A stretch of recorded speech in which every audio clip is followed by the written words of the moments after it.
അപ്പൊ ഇന്ന് നമ്മൾ യാത്ര തുടരുന്നത് നമ്മൾ ആദ്യം ബർഷന്ന് സ്റ്റാർട്ട് ചെയ്തു, പിന്നെ അൽഖൈൽ റോഡിലെത്തി, പിന്നെ അൽഖൈൽ റോഡിൽ നിന്ന് നേരെ ബിൻസായ് റോഡിലെത്തി, ബിൻസായ് റോഡിൽ നിന്ന് നേരെ നമ്മുടെ സോനാപൂർ റോഡിലേക്ക് വന്ന് ചേർന്നപ്പോൾ ഉള്ള തിരക്കാണ് കാണുന്നത്. ഓരോ വണ്ടികൾ ഇങ്ങനെ വെയിറ്റ് ചെയ്ത് നിൽക്കുകയാണ്, ഓരോ വാഹനങ്ങൾ പോകാൻ വേണ്ടിയിട്ട്. പ്രത്യേകിച്ച് ഈ ഭാഗത്ത് മൊത്തം ലേബർ ക്യാമ്പാണ്. അപ്പം ലേബർ ക്യാമ്പിലേക്കുള്ള ബസ്സുകളും അതുപോലെ കുഞ്ഞു കുഞ്ഞു ട്രക്കുകളൊക്കെ വലിയൊരു വരിയുണ്ട്. ആ വരി കഴിഞ്ഞ് കഴിഞ്ഞാൽ പിന്നെ നമ്മൾ ഫ്രീ ആയി. അവിടം വരെ എത്താനുള്ള ടാസ്ക്കാണ് നമ്മളെ കാണിച്ചുകൊണ്ടിരിക്കുന്നത്. അതിൽ വെട്ടിച്ച് ഇതിൽ വെട്ടിച്ച് ഇങ്ങനെ ചെറിയ ഗ്യാപ്പ് കിട്ടി. അപ്പോൾ ആ ഗ്യാപ്പിൽ കൂടെ നമ്മൾ കയറി ഇവിടെ എത്തി. ഏകദേശം സമയം 6:17 നമ്മുടെ യാത്ര തുടങ്ങിയിട്ട് ഏകദേശം 1 മണിക്കൂർ ഇപ്പോൾ പിന്നിടുന്നു. ഇന്ന് തിരക്കില്ലാന്ന് ഇരുന്നാണ്. അപ്പോൾ കണ്ടോ ആ റൈറ്റ് സൈഡിൽ കൂട്ടി വണ്ടി കയറി പോകുന്നത്, അതായത് ഇതിൻ്റെ ഇടയിൽ കൂടെ വേറൊരു ഇലക്ട്രിക് സ്കൂട്ടർ. അപ്പം അങ്ങനെ എന്താ പറയുക, അങ്ങനെ റൈറ്റ് കയറിപ്പോകാൻ ശരിക്കും പാടില്ല. പക്ഷെ ഇവിടുത്തെ ലോക്കലുകളാണ് അങ്ങനെ കൂടുതലും കയറിപ്പോണത്. നമ്മുടെ സൈഡിൽ കൂടെ വലിയൊരു ട്രക്ക് വരുന്നുണ്ട്. അപ്പോൾ ട്രക്ക് ഒരു ആക്സിഡൻറ്റ് സംഭവിച്ചതിന് ശേഷം ഇതേപോലെ ട്രക്കുകൾ വരുമ്പോൾ പ്രത്യേകം നമ്മൾ സൂക്ഷിക്കണം.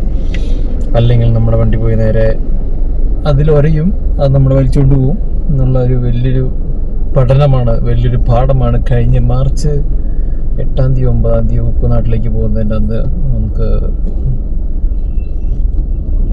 ഒരു പാഠമായിട്ട് തന്നത്. അപ്പോൾ അതുകൊണ്ട് വണ്ടിയൊക്കെ നോക്കി കയറുന്നുള്ളൂ.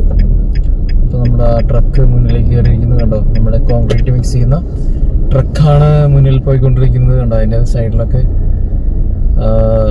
വലിയ വലിയ ബസ്സുകളും കാര്യങ്ങളൊക്കെ പോകുന്നുണ്ട്. അപ്പോൾ നമ്മുടെ യാത്ര വീണ്ടും തുടരുകയാണ്. ഈ റോഡ് എന്ന് വെച്ച് കഴിഞ്ഞാൽ അവിടുന്ന് 4 വരി വന്നിട്ട് നേരെ 2 ലൈനിലേക്ക് ഇവിടെ ഇത് മെർജാവാണ്. അപ്പോൾ അങ്ങനെ മെർജാവുന്ന സമയത്ത് ഭയങ്കര ട്രാഫിക് കൂടും. ഇവിടേക്ക് ശരിക്കും ഈ റൈറ്റ് സൈഡിലൊക്കെ ഉണ്ട് നല്ല ഇഷ്ടം പോലെ സ്ഥലമുള്ളതാണ്. ഇതിലേക്ക് വലിയ വലിയ റോഡുകൾ ഇട്ടാവും. വരുമായിരിക്കും, ദുബായ് അല്ലേ, ചിലപ്പോൾ നാളെ പണി തുടങ്ങി ചിലപ്പോൾ 2 ആഴ്ചക്കുള്ളിൽ പണി വരും.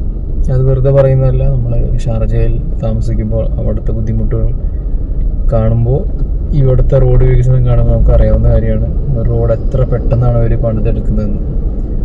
ഇതൊക്കെ ആലോചിക്കുമ്പോഴാണ് നമ്മുടെ ഇന്ത്യയിലത്തെ റോഡുകളൊക്കെ എത്രയും കുറവ് സമയം കൊണ്ടാണ്, അല്ല കൂടുതൽ സമയം കൊണ്ടാണ് അവർ ചെയ്തു തീർക്കുന്നത്. കോൺട്രാക്ടർക്കുള്ള പൈസ പിന്നെ മറ്റുള്ളവർ കൈയിട്ട് വരുന്നത്, അങ്ങനെ ഓരോരോ കാര്യങ്ങൾ.